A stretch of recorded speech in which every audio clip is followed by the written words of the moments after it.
कुछ होया, उनकी इज्जत खत्म हो गई। वो हमारे सर पे बैठते थे, वो हमारे पांव की ठोकरों में रहने लगे। बरेली मेरा मरकज है, वहाँ के फतवे की धमक, वहाँ की तहकीक की धमक इस तरह है कि कोई फतवा आलमगीर नहीं होता जब तक कि बरेली शरीफ की मोहर नहीं लग जाए। ये धमक है। बरेली शरीफ ने दीन की खिदमत की है, इसलिए अल्लाह ने उसे इज्जतों से नवाजा है। जिन लोगों ने उनसे दुश्मनी की, उनका चराग गुल हो गया, उनकी खानकाहों की अजमत मिट गई, उनका नामो निशान मिट गया। जो नजराने लेगा, एसी रूम में रहेगा, खाएगा तो ऊंचा करेगा, जिसके मुंह में जबान ना हो, जिसके हाथ में कलम ना हो, वो क्या तजुद शरिया से मुकाबला कर पाएगा। जिन्होंने दर से बुखारी दे की खिदमत की, जिन्होंने 100 की करीब किताबें लिखकर दिन की खिदमत की, जिन्होंने अपने दौर की फितनों का करारा जवाब दिया, खिताब के जरिया, मुरीदों के जरिया, तसनीफ के जरिया जो मसले के हक की हिफाजत की है, उसका मुकाबला ये फूल बेचने वाला क्या कर पाएगा। हर सारे दुश्मन रजा के वह जलकर राख हो गए, नामो निशान मिट गया। लेकिन जो रजा से वाबस्ता हुआ वह नेक नाम हो गया।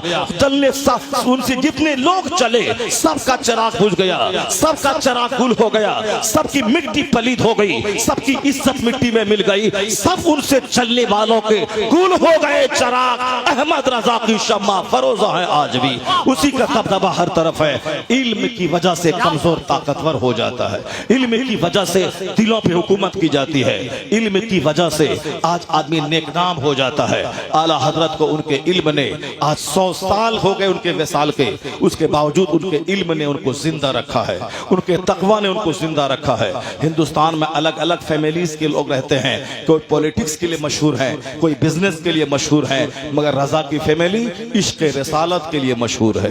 रजा की फैमिली इश्क रिसालत के लिए मशहूर है। जो रजा से दूर हुआ मुमकिन है कि वो राफिजियत से करीब हो जाए, मुमकिन है कि खारजियत से करीब हो जाए, मगर जो रजा से ज्यादा अटैच रहा, उनकी किताब पढ़ता रहा, उनका नाम लेता रहा, उनको अपना रहनुमा समझता रहा, उनको दौलत तो नहीं मिलेगी दुनिया की, अलबत्ता सबसे बड़ी दौलत जो ईमान की दौलत है वह दौलत उसके साथ रहेगी। और अगर ये दौलत रही तो उससे बड़ा धनवान कोई नहीं है, उससे बड़ा मालदार कोई नहीं है। मुरादाबाद के गरीब मुसलमानों, तुम पीतल की फैक्ट्री में काम करके 10,000 रुपए महाना कमाते हो, कभी मत समझना कि मैं गरीब हूँ। नमाज़े पंजगाना पाबंदी से पढ़ते रहना, रोजाना अपने घर में 10 मिनट के लिए सही कुरान पाक की तिलावत करते रहना, आलिमों से सच्ची मोहब्बत करना और मदरसों से आना जाना बरकरार रखना, मुस्तफा के मेहमानों की खिदमत करना, आलिमों से सच्ची दोस्ती करना, अपना ईमान बचाना। तू सबसे